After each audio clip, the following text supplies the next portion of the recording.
moving on to page 3 here. The distance between notes is called an interval. All right, and you know, if you look at D, for instance, and you go to the next nearest note, up or down, that's called a half step. A half step. All right, so D up to D sharp is a half step up. D down to D flat is a half step down. All right, and these are intervals. This is the smallest interval that you can have on the piano, is a half step. And it's a pretty tense interval. It's a cool one. It can be used to create a really cool sound. So now let's check out the whole step. All right, that's a really important interval as well. So you got half steps. You know, you could probably guess that a whole step is 2 half steps. So if we go up a half step and up another half step, we've got a whole step. So D to E is a whole step, or D down to C is a whole step down. All right, now there are some areas where it's not white note to black note for half steps. Moving back to half steps for a second here. So a lot of the half steps are going to be like black notes to white notes to black notes, until you hit B to C. Check that out. B to C, that's a half step. That's the next nearest note. There's no black note in here.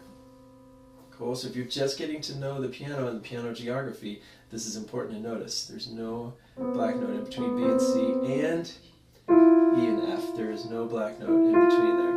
And that's part of the organization of these black note groups here. Right?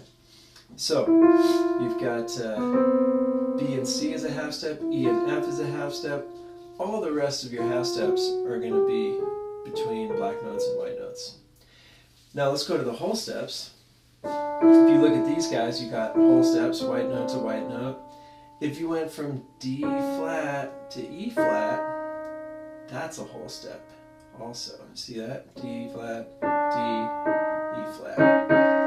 That's a whole step. So black notes to black notes, those are always whole steps. And white notes to white notes are often whole steps, except for E to F and B to C, right? So these are whole step, this is a whole step, this is a whole step. All right, now, what about C down a whole step? There's a half step, there's a whole step. So C to B flat is a whole step. What about B? B up to D flat or C sharp. That's a whole step. E flat up to F is a whole step, and E up to F sharp is a whole step. So those are important to see on the piano. So what I would recommend is that you actually go through every note. All right, say the name, say a note name. All right, so like A. All right, and then play it. All right, and then play the notes that are half step above and a half step below. So, and name those: A sharp and A flat. And then do the whole steps: B and G, A, B, A, G, A. All right. If you're new to the piano and the notes and the geography of it, this is really going to help solidify it for you. And then also do the notes an octave above or below.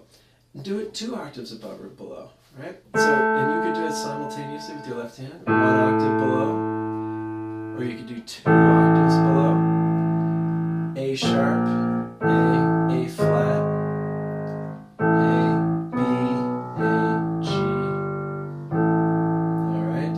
Do that on every note. All right? And then you're really going to have your intervals all set. That's going to take a little practice if you're new to it. So again, just, This is like your school, your new school classroom. These are your buddies. You got to get to know them. You got to spend some time with them. All right, we're going to move on to the last page of section 1, the repertoire here. We got some jams.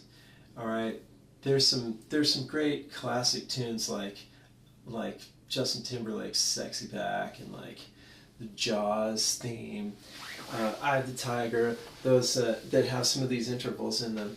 "Sexy Back" is like.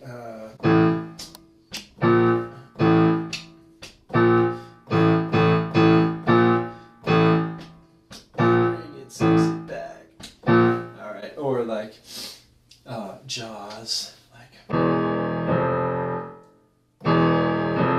are all half steps.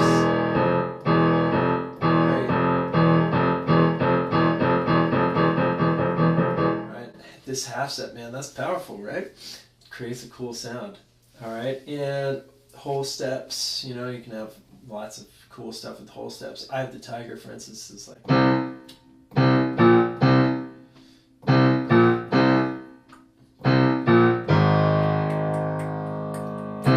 So that's a whole step down, back up, whole step, back up, then a whole step, and another whole step back down.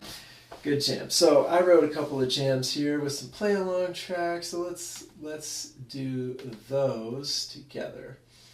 So our play-along half-step jam. Here we go. Page 4. Open my music player.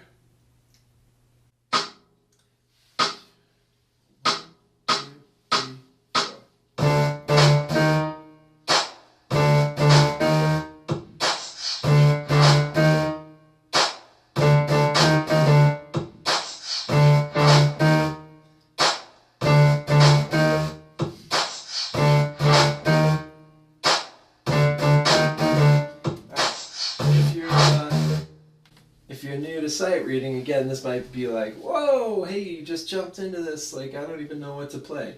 So you can learn it by ear and reference the music, the notated music, while you learn it by ear.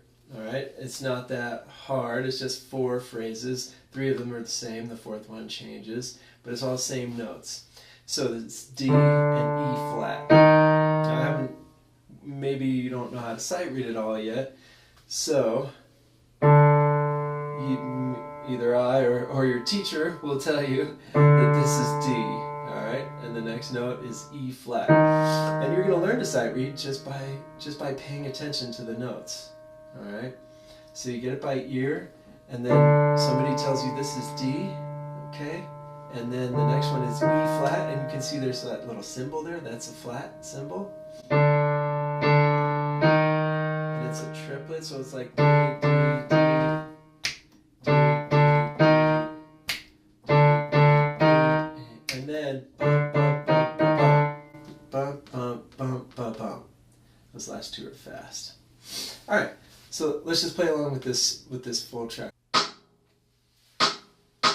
3, 4. And again.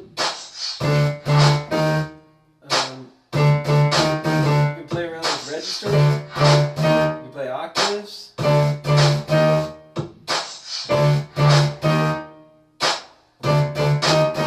That's tricky. If you want a big challenge, spread out your hands.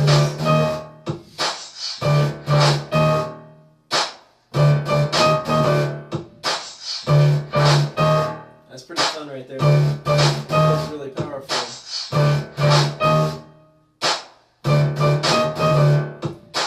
Stretch. It's a long way away, but it's fun if you can do it. All right, so you see, you can challenge yourself even if you think you're already good at this, and get some extra technique work with your octaves and spreading out your hands. All right, let's do the whole step jam. We're going to listen to it once along with it, and then we'll play. 1, 2, 3. Here it comes.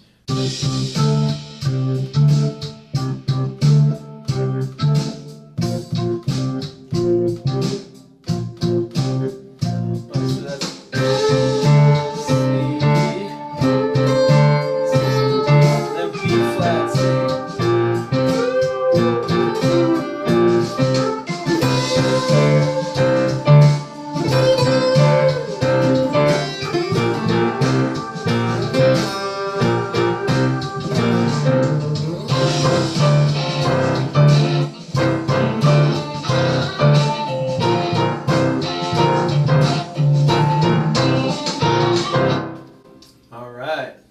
that's fun.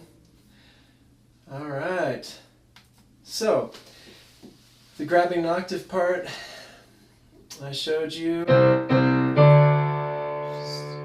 grabbing an octave with your hands, you want to get used to that shape as much as you can, unless it hurts. Once in a while, people have small hands and really can't reach that. If you can't reach it, don't worry about it.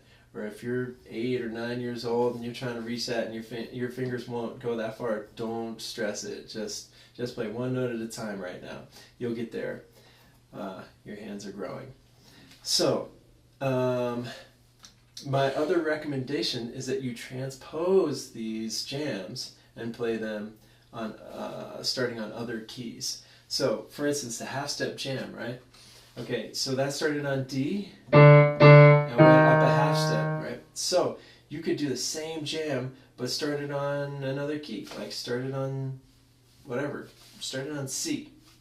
Alright, so C, and then go up a half step. Alright, and then get this bump, bump, bump, bump, bump, bump, bump, bump, bump, bump, bump, bump, bump, bump pattern. So.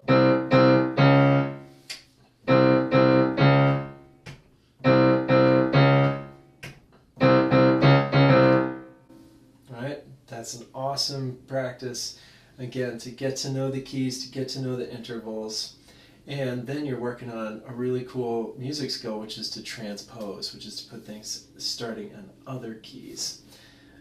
So, good luck.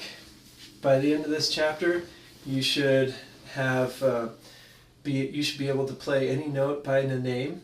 All right, play half steps and whole steps. Perform short, repetitive, structured jams. Notice these are 4-bar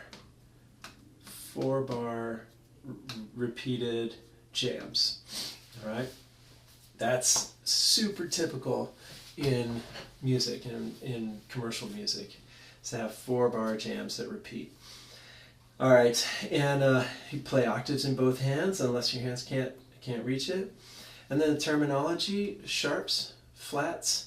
Notice your symbols for those. Right, start to get used to those visually, what sharps look like and flats look like.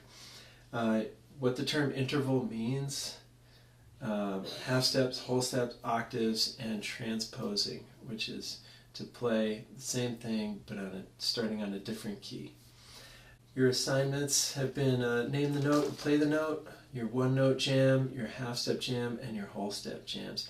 So I hope this has been a great section for you, and keep on rocking it.